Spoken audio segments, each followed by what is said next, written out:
When he reached across the table and gently held her trembling hand, the whole restaurant fell silent. No one knew that one small touch would change both their lives forever. That's how it all began. But before that night, Amelia Brooks had almost forgotten what it felt like to hope. She wasn't born unlucky. Her life used to be ordinary, full of dreams, laughter, and plans. She was a promising art student at 21, known for her bright smile and her habit of painting with her hands instead of brushes.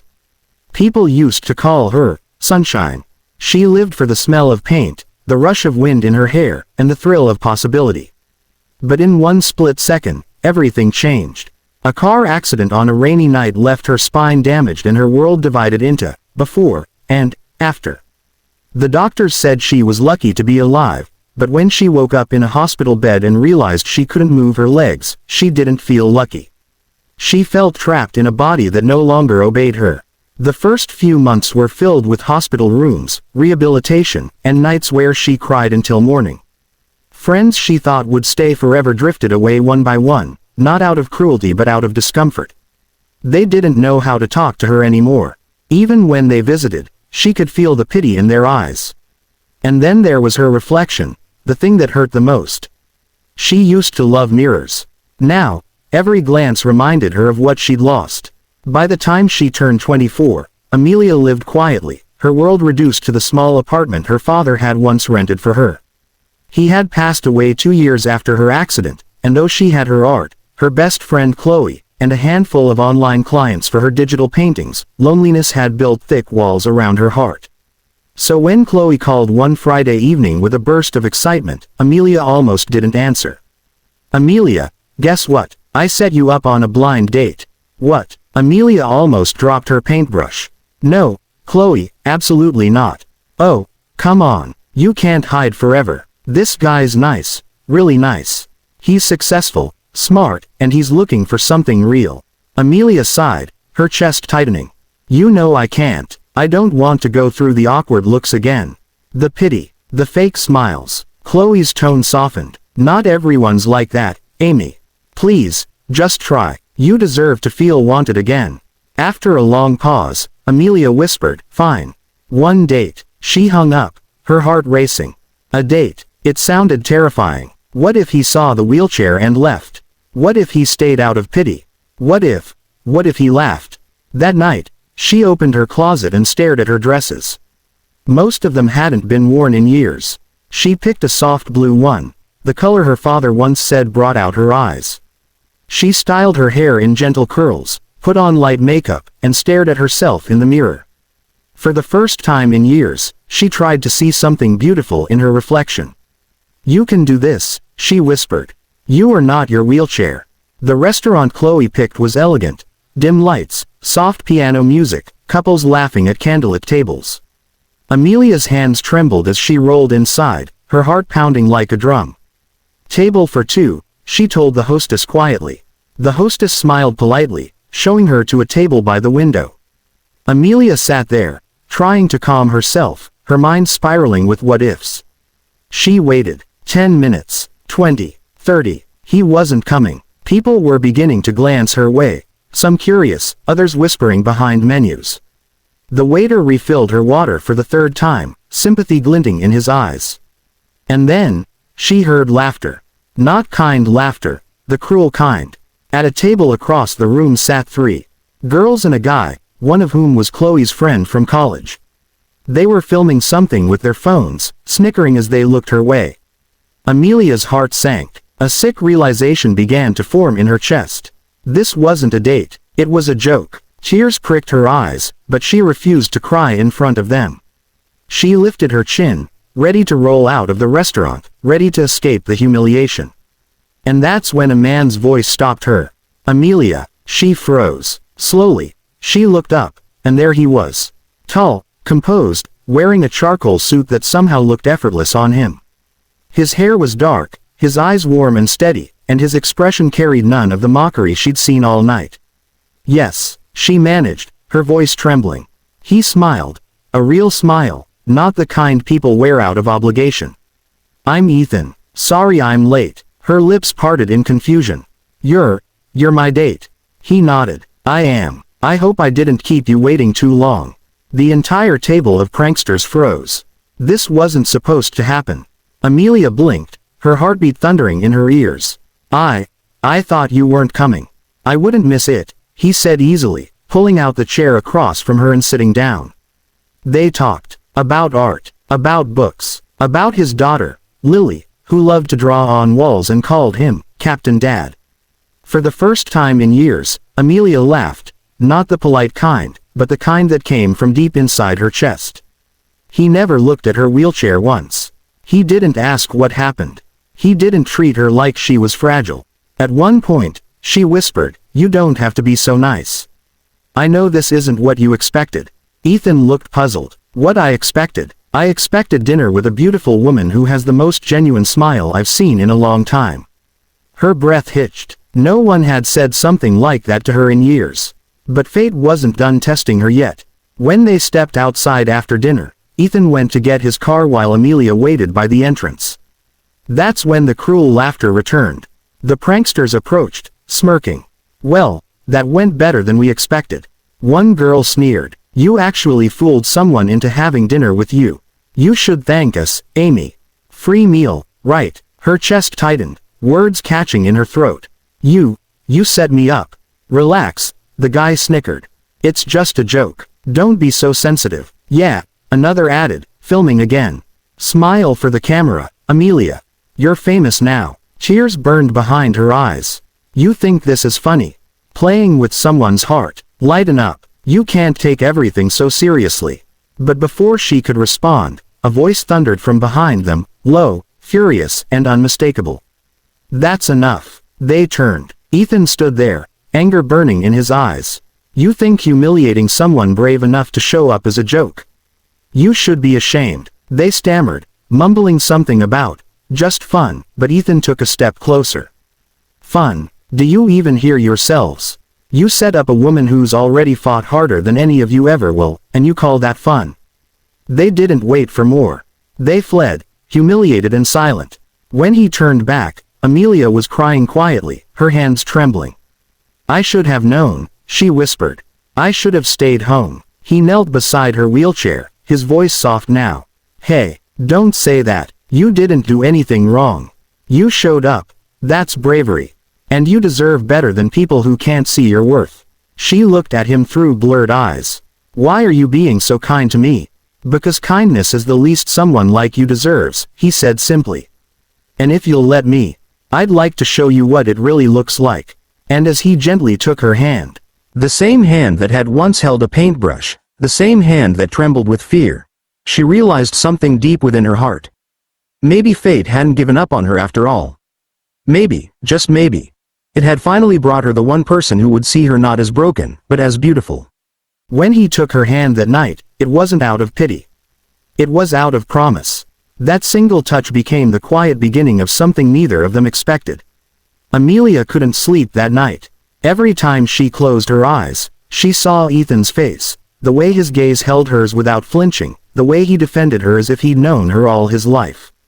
No one had stood up for her like that in years. She'd almost forgotten what it felt like to be protected. She wanted to believe he'd call, that he meant what he said, but her heart had been broken too many times to trust easily.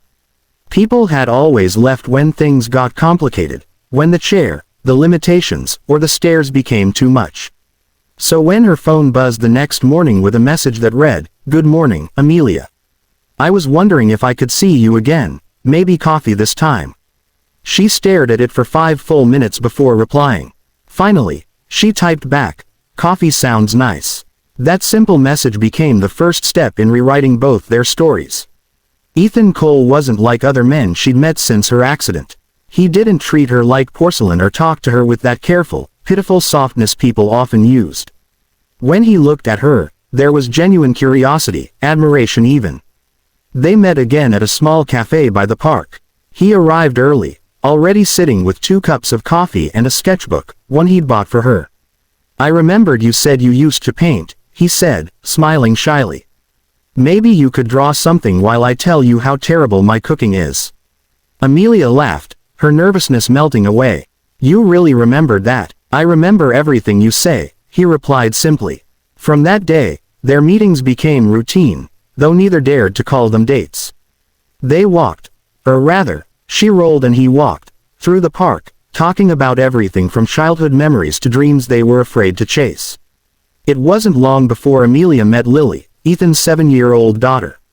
A whirlwind of energy and sunlight, Lily took one look at Amelia's wheelchair and asked, "Can I ride it?" Amelia blinked, surprised, then laughed.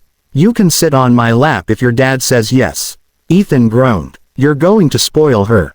But Lily was already giggling, her small arms wrapped around Amelia's shoulders as she rolled them both down the path. For the first time in years, Amelia felt normal. Not pitied, not stared at, just happy. As the weeks turned into months, the bond between the three of them deepened. Lily would beg her dad to bring Amelia to every picnic, every park visit, every bedtime story. She started calling her Miss Amy, and sometimes Mommy Amy, by accident. Ethan never corrected her, but even as joy bloomed again in her heart, shadows lingered, whispers from the past that refused to fade. One evening, after dinner at Ethan's house, Amelia stayed behind to help clean up. She watched as he tucked Lily into bed, his voice low and soft as he read from her favorite storybook. The sight filled her heart with warmth, and an ache she didn't know how to name. When he returned to the kitchen, she was staring out the window. "She's amazing," Amelia said quietly. "You've raised her so well." He smiled. "She's my reason for everything." Then she hesitated, glancing at him. "And, your wife, I mean, if it's not too personal." His eyes softened with a pain that time hadn't erased. "She passed away 5 years ago. Cancer. It was fast, and unfair. I promised myself I wouldn't open that part of my heart again. But then," he trailed off, meeting her gaze. "Then you showed up." The silence that followed wasn't awkward. It was heavy, full of meaning neither dared to say aloud. Later that night, when Ethan drove her home, the streetlights flickered across his face as he said quietly, "Amelia, I need you to know something. I don't care about the chair. I don't care about what happened to you. What I care about is who you are now, the way you make me laugh, the way Lily smiles when you're around. That's what matters." Tears welled in her eyes. "You don't understand, Ethan. People leave. They always do. I can't give you what a normal woman can. I can't dance with you, or run beside Lily. I can't." He cut her off gently. "Stop measuring your worth by what you can't do. You already do more than enough." And then he reached over, brushed a strand of hair from her face, and whispered, "You make me feel alive again."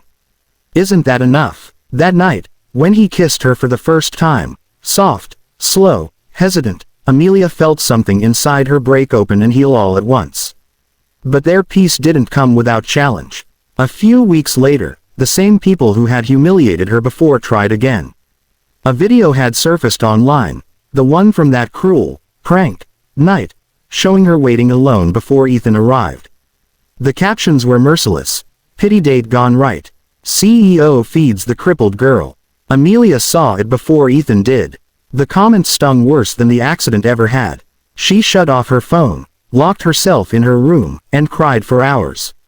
When Ethan found out, he was furious. He used his power and influence to have the video removed and the culprits legally pursued. But Amelia was broken all over again. "Ethan, I can't do this," she whispered through tears. "I can't be the center of everyone's pity again." He sat beside her wheelchair, took her trembling hands, and said, "Then don't. Don't live for them. Live for you." His words settled deep inside her like a spark. That night, instead of hiding, Amelia opened her art page again. She posted a video. Raw, trembling, tearful. "My name is Amelia Brooks," she said into the camera. "And yes, I was the girl in that video. But I'm not a joke. I'm a survivor. I lost my legs, not my worth. And if anyone watching this has ever been laughed at, or made to feel small, I want you to know, you're still enough." Within hours, her video went viral, not as a meme, but as a message of courage. People from all over the world commented, thanking her for her bravery, her honesty, her strength. Ethan watched silently from beside her, pride and love shining in his eyes. "See," he whispered, "this is who you are. Unbreakable." From that moment on, Amelia's life began to bloom again. She started painting publicly, speaking at rehabilitation centers, inspiring others with her story. Her art became her voice, bright colors and bold strokes that told stories of survival and second chances. Ethan was there every step of the way, his hand steady on hers. And Lily, with her boundless joy, was their little heartbeat, reminding them that family isn't built by blood, but by love. A year later, on the anniversary of their first meeting, Ethan brought her back to the same restaurant, the place where pain had turned into promise. The waiters recognized them, smiling knowingly as they took their seats. As dessert arrived, Ethan knelt beside her wheelchair, his eyes glistening. The whole restaurant seemed to hold its breath. "Amelia Brooks," he said softly, pulling out a ring. "You weren't my charity. You were my miracle. You gave me back my heart. And I want to spend the rest of my life proving that love doesn't need perfect legs, it needs a perfect soul. Will you marry me?" Her breath caught as tears streamed down her cheeks. "Yes," she whispered, her voice breaking. 1,000 times, yes. The restaurant erupted into applause as Ethan slipped the ring onto her trembling finger and kissed her hand. The same hand he'd taken that first night. And somewhere deep inside, Amelia knew this wasn't the end of her story. It was the beginning of a new one. One where she stood tall, even without standing at all. Because love had found her not when she was perfect, but when she was real. And that made all the difference.